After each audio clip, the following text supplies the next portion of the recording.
건강 생활의 지혜. 향상과 봉사.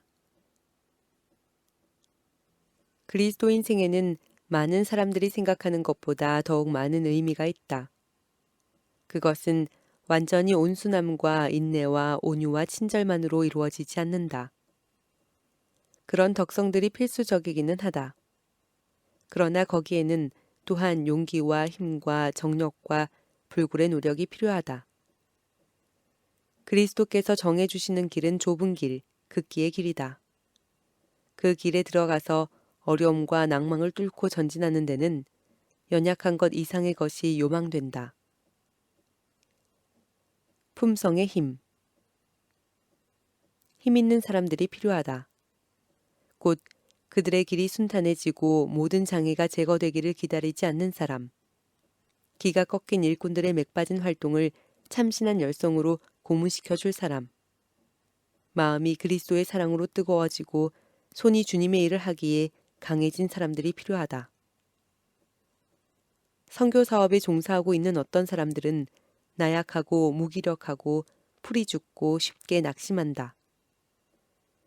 그들에게는 추진력이 결핍되어 있다. 그들은 어떤 일을 하는데 힘이 되는 적극적인 특성, 곧 열성이 타오르게 하는 정신과 힘을 가지고 있지 않다. 성공을 얻고자 하는 사람들은 용기 있고 희망적이어야 한다. 그들은 적극적인 덕성뿐만 아니라 활동적인 덕을 개발해야 한다. 그들은 분노를 가라앉히는 부드러운 대답을 해야 하는 한편 악을 저항하는 영웅적인 용기도 가져야 한다. 그들은 모든 것을 참는 사랑과 함께 그들의 감화력을 적극적인 세력이 되게 해줄 품성의 힘이 필요하다. 어떤 사람들은 확고한 품성을 가지고 있지 않다. 그들의 목적과 계획에는 분명한 형태와 일관성이 없다. 그것들은 이 세상에서 실제적으로 거의 이용할 수 없는 것들에 불과하다. 이와 같이 연약하고 우유부단하고 비능률적인 것들은 극복되어야 한다. 진정한 그리스도인 품성에는 어려운 환경 때문에 바뀌어지거나 굴복될 수 없는 확고부동함이 있다. 우리는 도덕적 줏대, 곧 우쭐해지거나 매수되거나 위협받을 수 없는 진실을 소유해야 한다. 하나님께서는 우리가 당신의 사업을 위하여 준비하는 데 필요한 모든 기회를 이용하기를 바라신다. 그분께서는 우리가 그 사업을 완수하는데 우리의 모든 힘을 다 쏟고 그 사업의 신성성과 무거운 책임감을 우리의 마음에 언제나 간직하기를 바라신다. 훌륭한 사업을 수행할 자격을 갖춘 많은 사람들이 적은 것을 시도하기 때문에 적게 성취한다. 수많은 사람들은 마치 그들이 살아가야 할 큰 목적이 없고 달성해야 할 높은 표준이 없는 것처럼 인생을 통과한다. 그렇게 되는 이유 중에 하나는 그들이 그들 스스로가 처해 있는 위치를 과소평가하기 때문이다. 그리스도께서는 우리를 위하여 무한한 값을 지불하셨다. 그러므로 그분께서는 지불된 그 값에 따라 우리 자신의 가치를 평가하기를 우리에게 바라신다. 낮은 표준에 도달하는 것으로 만족하지 말라. 우리는 도달할 수 있는 상태, 다시 말해 하나님이 바라시는 우리의 마땅한 표준에 도달해 있지 못하다. 하나님께서는 우리에게 사고력을 주시되 그것이 활동하지 않은 상태로 멈추어 있거나 세속적이고 비열한 것을 추구함으로 왜곡되는 반면 가장 높고 세련되고 거룩하고 고상하게 개발되어 하나님 나라의 사업을 전진시키는 데 이용될 수 있게 하신다. 어떤 사람도 다른 사람의 마음에 의하여 움직이는 단순한 기계가 되는 일에 동의해서는 안 된다. 하나님께서는 우리들에게 생각하고 행동할 능력을 주셨다. 그러므로 그대는 지혜를 얻기 위하여 그분을 바라보고 주의 깊이 행동함으로써 책임을 감당할 수 있게 될 것이다. 하나님께서 그대에게 주신 개성을 견지하라. 다른 사람의 그림자가 되지 말라. 주께서 그대 안에서, 그대 곁에서, 그리고 그대를 통하여 일해 주시기를 기대하라. 그대가 충분히 배웠으므로 이제는 노력하지 않아도 괜찮을 것이라고 결코 생각지 말라. 세련된 마음은 성숙한 사람의 척도이다. 그대의 교육은 일생 동안 계속되어야 한다. 매일 그대는 배우고 배운 지식을 실제적으로 사용해야 한다. 그대가 어떤 위치에서 봉사하든지 그대의 동기를 개발시키고 품성을 자라게 하고 있다는 사실을 기억하라. 그대가 어떤 일을 하든지 그 일을 정확하고 부지런히 하라. 아니한 일을 찾고자 하는 경향을 극복하라.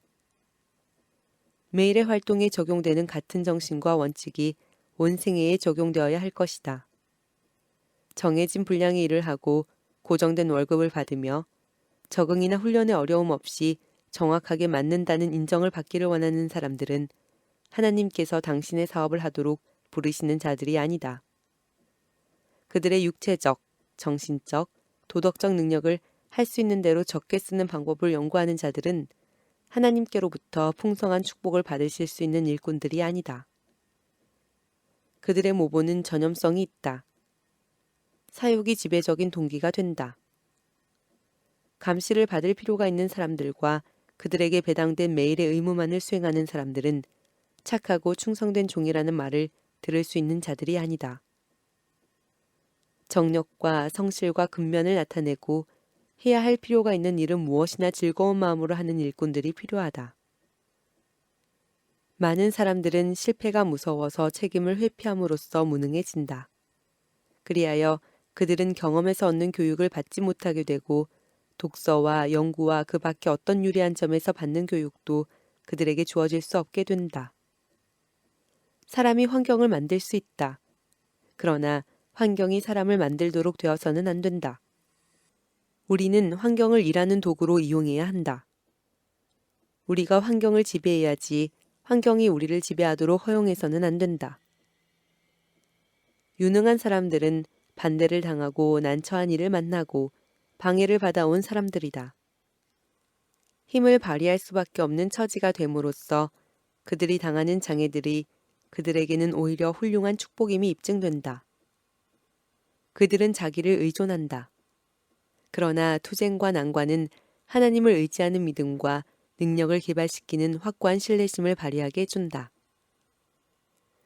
우리 주 예수 그리스도의 은혜를 너희가 알거니와 부요하신 자로서 너희를 위하여 가난하게 되심은 그의 가난함을 인하여 너희로 부요케 하려 하심이니라.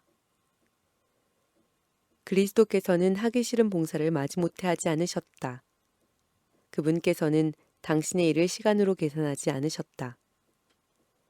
그분의 시간과 마음과 심령과 능력은 인류의 유익을 위한 활동에 바쳐졌다.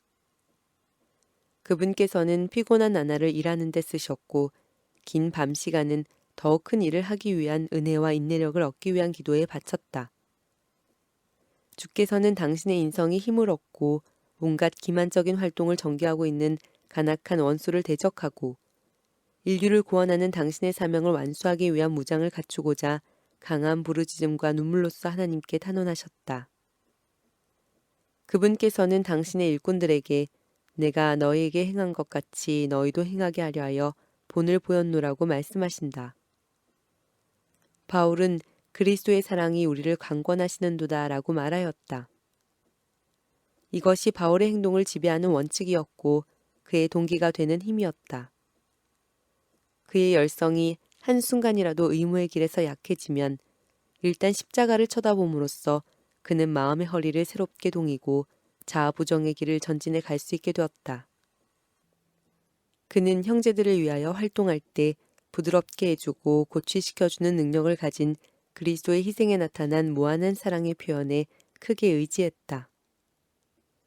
그의 호소가 얼마나 열렬하고 감동적인지 생각해보라.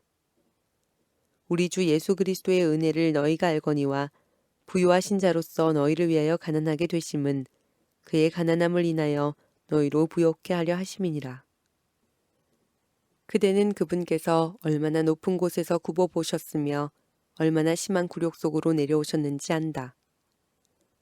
그분의 발은 희생의 길을 밟게 되었고 마침내 당신의 생명을 주시기까지 돌이키지 않았다. 하늘에 있는 보좌와 십자가 사이에는 그분을 위한 휴식이 없었다. 그분께서는 인간을 극진히 사랑하시기 때문에 온갖 모욕을 달게 받으시고 모든 능욕을 견디셨다.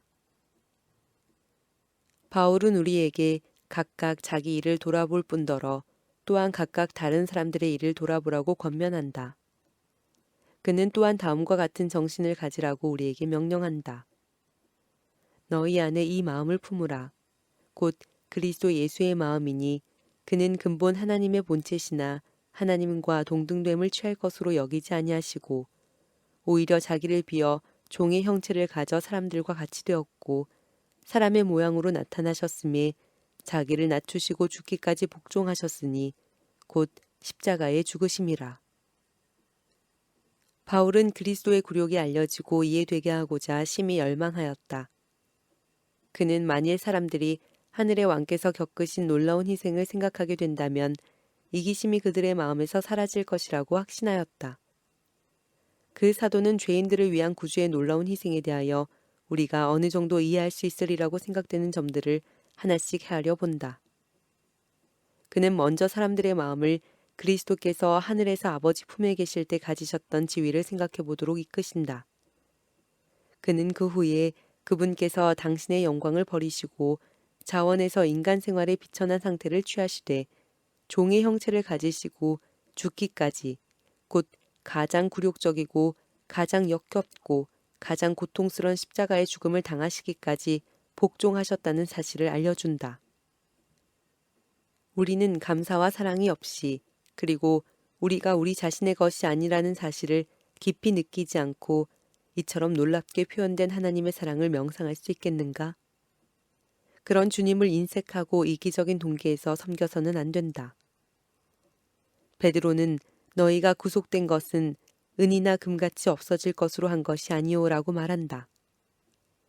아, 만일 은이나 금으로 인간의 구원을 살 수 있었다면 은도 내 것이요 금도 내 것이니라고 말씀하신 분께서 그 일을 얼마나 쉽게 성취할 수 있었겠는가. 그러나 죄인은 오직 하나님의 아들의 보배로운 피로서만 구속될 수 있었다. 이 놀라운 희생을 감사하지 못하고 그리스도를 섬기는 일에서 물러가는 사람들은 그들의 이기심 때문에 멸망받게 될 것이다. 일편단심. 그리스도의 생애에 있어서는 모든 것이 그분의 사업, 곧 그분께서 성취하기 위하여 오신 위대한 구속사업의 종속적인 것으로 되었다. 그리고 그와 똑같은 헌신, 자아부정과 희생, 똑같이 하나님의 말씀의 요구에 복종하는 것 등이 그분의 제자들에게 나타나야 한다. 그리스도를 개인의 구주로 받아들이는 모든 사람은 하나님을 섬기는 특권을 받고자 갈망하게 될 것이다.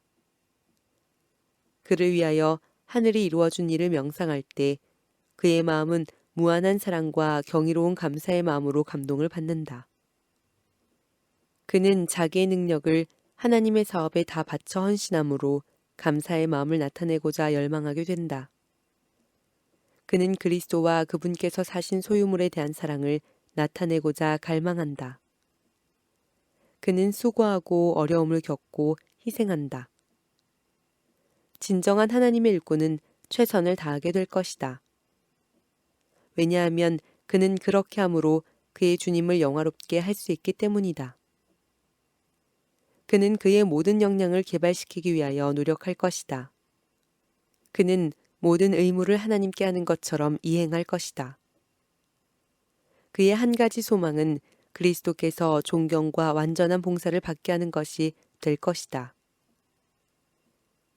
쟁기와 제단 사이에 서 있는 수소를 묘사한 그림이 있는데 거기에는 바디랑에서 일을 하든지 희생제물의 단위에 받쳐지든지 어느 것이나 할 수 있는 준비가 갖추어져 있다는 글귀가 쓰여 있다. 이것이 하나님의 참 자녀의 자세, 곧 즐거운 마음으로 의무가 요구하는 곳으로 가서 구주의 사업을 위하여 자아를 부정하고 희생할 수 있는 자세이다.